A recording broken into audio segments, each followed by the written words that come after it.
Senator Mimi Stewart, thank you so much for talking to us today. Thank you, Gwyneth. I want to start with a package of climate-related proposals that you have aimed at reducing pollution and the impacts of pollution and climate-related issues on communities in New Mexico. There's been a lot of pushback from Republicans on this. They say that the move would bite the hand that feeds us, that by these and some other moves that would fight back against the oil and gas industry, these could have really negative effects on future budgets. And we've seen that in the past, having to go back and shake the sofa cushions for whatever change is left over to keep the lights on, right? So why is now the right time to push this agenda? So when the governor came in 2019, she understands and is concerned about climate change, as I am, and she did an executive order that got her state agencies to all work on this issue. And they've been doing that, mainly the Environment Department, but also Energy and Minerals and others. So she has really garnered support and tasked her agencies with working on this issue. So we've been doing a lot of things. The methane rules were phenomenal. Even though the industry fought the methane rules tooth and nail, production doubled during that time with the methane rules.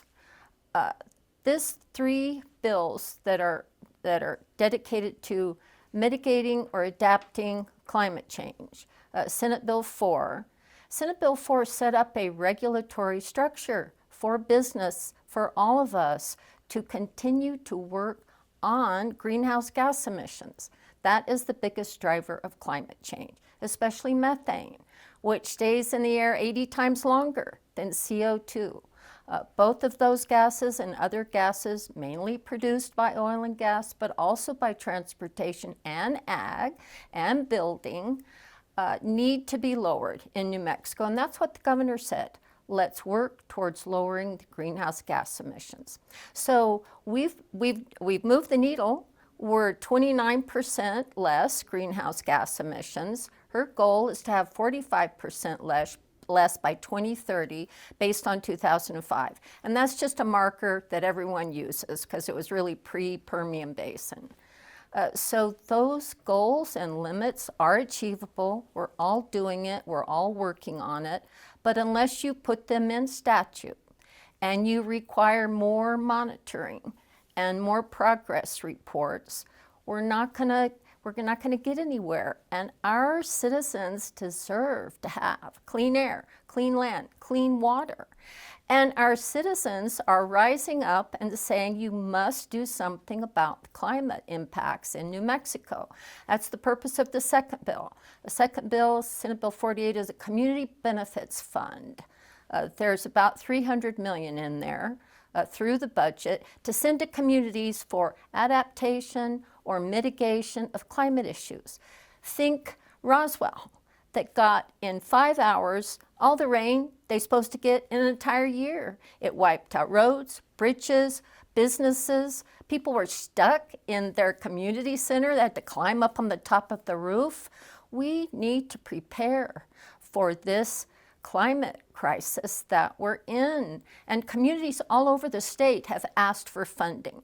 And the final bill is an innovation of state government, and it gives money to our state agencies to help the communities. Well, let me ask you about that community benefit part, because it kind of reminds me of capital outlay, where communities come and say, hey, we want these projects in our communities. But what we've seen with capital outlay historically is that a lot of the projects aren't ready to go, the money's never spent, and it just ends up sitting in this account waiting to be spent, and it kind of gets thrown around willy-nilly. So what accountability is there that this money is going to be spent, and that it's going to, that we're going to get reports back on how successful those things are? Well, there's a requirement in the bill that if you get money from the benefit fund, you have to report every year.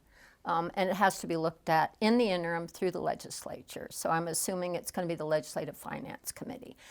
But we have 2 billion projects, shovel-ready projects, all over the state that haven't been funded. Things like $7 million to create a technology for workers who are moving into the renewable energy field. Up in San Juan, they've asked for that. All over the state, we have requests for solar, for wind, for the infrastructure for our electric vehicles. We have school districts all over the state that want to buy electric school buses. There's a significant amount of funding for that and the infrastructure needed. We're on a move to electrify our transportation. We need money for that infrastructure, and that's. Let me ask you about those electric school buses, because you know there's a big debate among New Mexicans about electric vehicles, right? Yeah. People in Albuquerque and in Santa Fe love it. They can just zip to work and back. They have enough charge. It's great, no problem. But people in rural areas say, why are we spending money on this? This doesn't work for us and the way that we drive and in our communities. So what is the argument for electric school buses outside of the metro area? There's a huge argument for it. Electric school buses don't have diesel fumes polluting the air. They sit there idling where kids are lined up next to it, breathing that in. We have the highest percentage of kids with asthma of any surrounding state. It's quiet. They're quiet. You can hear the kids. You can hear the driver. You can hear yourself think. You could even read a book on an electric school bus. The districts want it. And electrification of the infrastructure is what this Community Benefits Fund will help. But it will also help buy electric school buses. So this is for rural and urban. It's for all over the state. And so we did get a lot of federal funding to put in chargers and electric vehicle stations all over the state. Some of that may be drying up for obvious reasons, but we have money and we want to move forward with this, even the urban areas. Yeah, there's some naysayers. There's always naysayers. Well, I want to stick with education for a minute, because you are also sponsoring a bill about the science of reading. What are you trying to do? Gwyneth, we've spent about $20 million a year for the last 5 years to try to educate teachers on how to teach reading, because they're not getting it in college. And what these teachers are saying is, oh my God, I finally know how to teach reading. The scores we're seeing, Roswell, their English language learners are at 70%. Reading. Have you ever heard that number? I hadn't. So when we had the bill in committee, we had 29 teachers from all over this state saying how incredible it is to learn actually how to teach reading, because the science of reading focuses on kids and how they actually learn to read. Now, structured literacy is the method that we use, but you use that in any language. In Roswell, the bilingual teachers are using structured literacy, and those bilingual students are beating everybody else in their proficiency level in reading. So we had Dr. Linda Cavazos, who is a major bilingual educator, who's written a 32-page booklet on structured literacy in bilingual classrooms. So we have proof that this is actually will get us out of that hole. Especially the Yazzie Martinez students are the ones that are just surging ahead when you use structured literacy. So the bill required the colleges of education to actually teach teachers how to teach reading according to the science of how kids learn through what's called structured literacy. And the House Education Committee doesn't even want to hear it. Well, you're a retired educator, so I know you know how hard it is to be a teacher right now with all of the requirements, preparing for all the standardized tests. Is this just throwing more on overworked, overburdened teachers? Oh, not at all. We've spent 5 years. We started with first grade, then we added K and second grade teachers, then third and fourth. Now we're on fourth and fifth. They're all saying this is the best professional development I've ever had. It takes about 2 years to learn it. There are some people who didn't like it. We started it during the pandemic, but our kids can't wait. The ability to read is a human right. It's a right. It's our job in education. So on the contrary, they're happy. Let me shift your attention to higher ed right now. And you mentioned earlier that the state might need to be preparing for some potential cuts from the federal government. We saw the Trump administration recently yank back $400 million in federal grants and programs from Columbia University in retaliation for its toleration of Palestinian protests. New Mexico has been very pro-DEI, kind of historically and especially lately. There is a bill, the legislature's kind of doubling down on DEI now, wanting to add a chief diversity officer to the state. Are you anxious that this will make us more of a target for cuts coming from the White House? I'm worried about that. I'm very worried about it. And yet, diversity, equity, and inclusion is very important to New Mexicans. I mean, we're a multicultural state, a multilingual state. If anybody has diversity, it's New Mexico.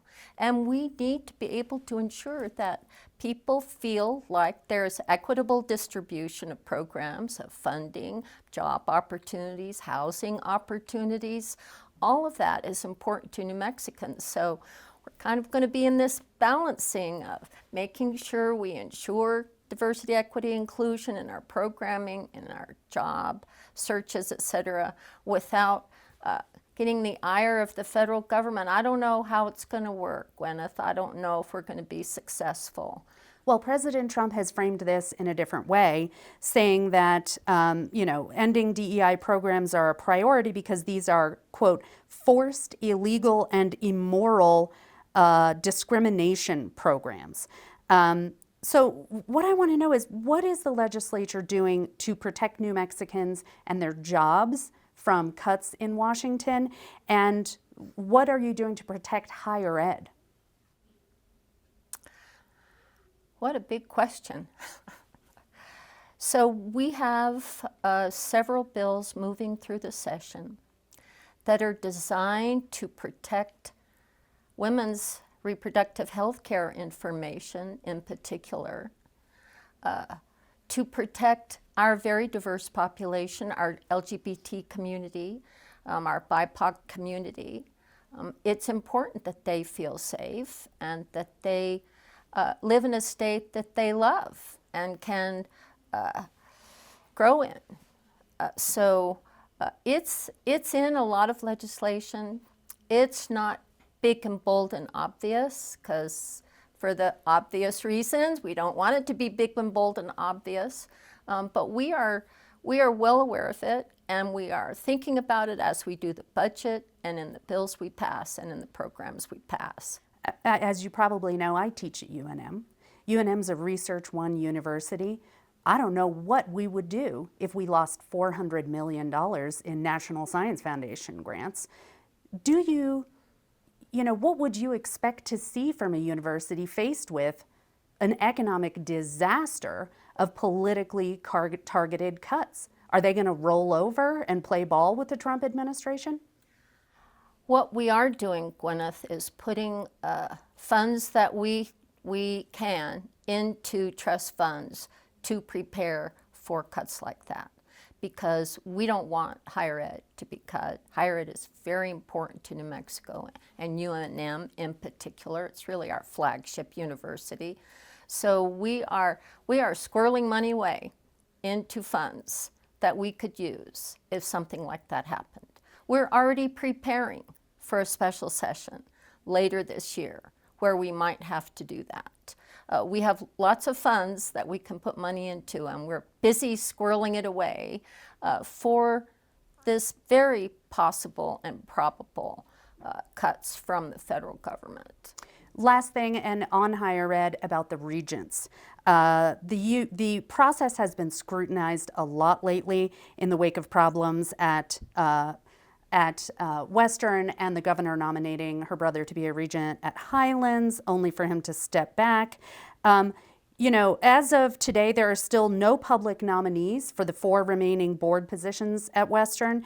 Is the process for nominating these regents flawed? We've been talking about this for years. I like the idea of a board over all of them, but that hasn't passed.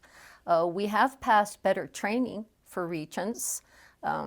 The Western Regents certainly showed that they need a little bit more fiduciary information about what their job is. So we're increasing the training, and it's my understanding that the Rules Committee is going to get the Regent suggestions from the governor this week. So we've got another week left. We really have to focus on Regent confirmation because they can't work unless they're confirmed. Other positions that we have to confirm can work until they're confirmed. So that's why we have to focus on Regents. So the governor knows that. She knows we've got a week and a half. We will have those Regents, and we will hear them as soon as we get them. Senator, thank you so much. Thank you so much, Gwyneth.